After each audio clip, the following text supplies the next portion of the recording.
আমার ভগবানের কাছে গিয়ে দরখাস্ত দিই, বলে শোনোই আমার প্রাণের নারী, আমার কথাগুলো তোদের মতো সেই নারী গিয়ে ভগবানের কাছে দরখাস্ত দেয়, দেবাদিদেব মহাদেবের স্ত্রী যিনি দুর্গা, বলল এর একটা বিহিত করো, নালে শিব সংহার কর্তা, দেশের সৃষ্টি হচ্ছে, পালন হচ্ছে, সংহার হচ্ছে না। আদি নিরঞ্জন করলেন কি, তার একটা কায়া সৃষ্টি করে একটা শঙ্খচূড় তৈরি করলেন আলাদা। সে গিয়ে তুলসীর সতীত্ব নষ্ট করার সঙ্গে সঙ্গে এদিকে মহাদেবের হাতে শঙ্খচূড় বল হয়ে গেল। তা বলল,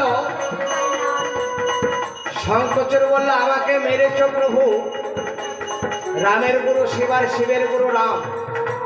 তা বললো দেবাদিদেব মহাদেব আমাকে বধ করেছ, তাতে আমার ক্ষতি নেই। বললো আমার গতি কি হবে? বললো আজ থেকে তুমি শঙ্খ রূপে জন্ম নেবে, মায়ের পূজাতে বা প্রত্যেক নারীতে তোমায় শঙ্খ ধ্বনি করতে। তুলসী তখন আমার বলেছে বচন, বলে শোনে আমার কানের নারী, কানে পেতে শোন।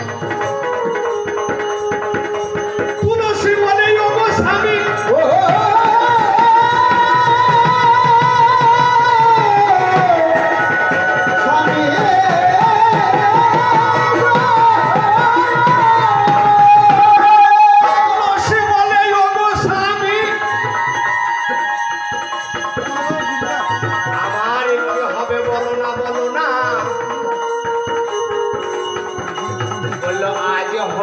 তুলসী বৃক্ষ হবে আমি বলি সদয়াল, আরে আমি হব শালগ্রামে শিলা। আমি তোমার কাছে গাই, ব্রাহ্মণরা পূজা করে গঙ্গা জলে তুলসী চুপিয়ে শালগ্রামে দেবে বলিস। বলি এই তো তোমার কথার যাওয়ার কথাই মিশে গেল। একেবারে প্রেমানন্দের হৃদয় গৌরে হরি বলে হরি বল।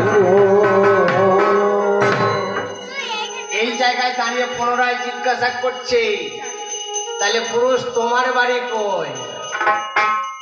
এই তোকে এসব শিক্ষা কে দিয়েছে?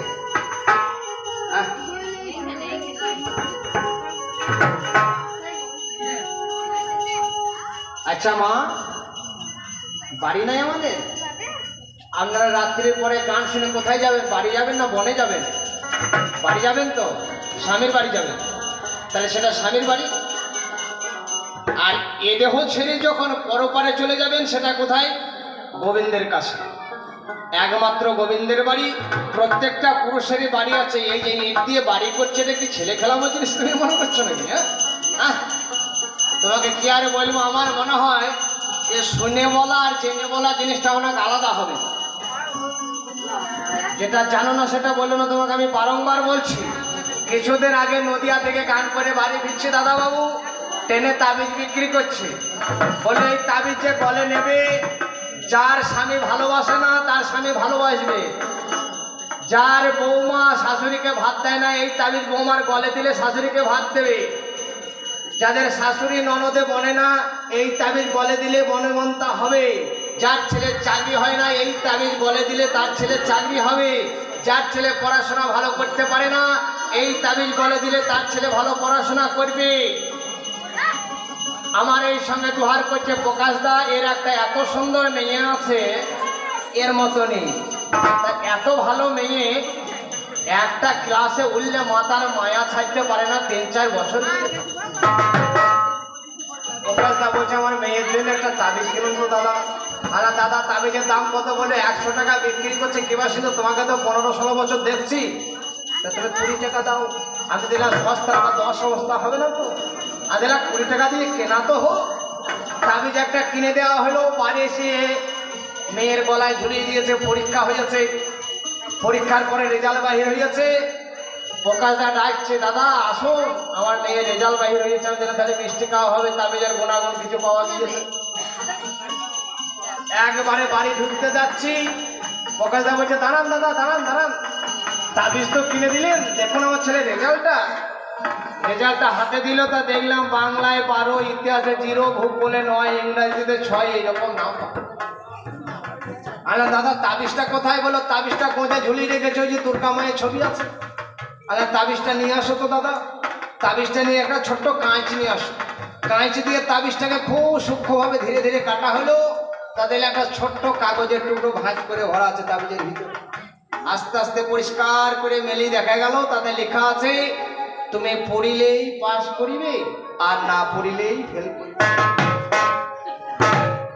আমি যাহা জিজ্ঞাসা করেছিলাম পাল্লাদার জানিলে বলি তো, জানে না তাই বলে না, তাতে দুঃখ আমি করি না।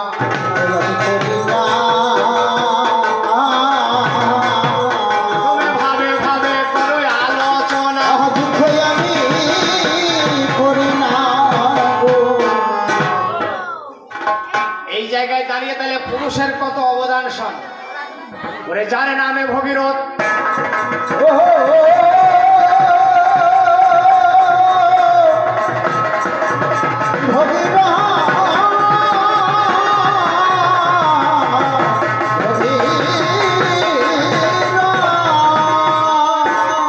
ভগীরথের জন্ম হলো দুটো নারী সঙ্গ করে। দিলীপ রাজার দুটো নারী, দিলীপ রাজা মরে যাওয়ার পরে দুটো নারীতে সঙ্গম করে একটা পুরুষের সৃষ্টি হয়। তার হাড় ছিল না, কেবল মাংস মাত্র। অষ্টবক্র মনির আশীর্বাদে সেই ছেলে সুন্দর হয়, যার নাম ভগীরথ।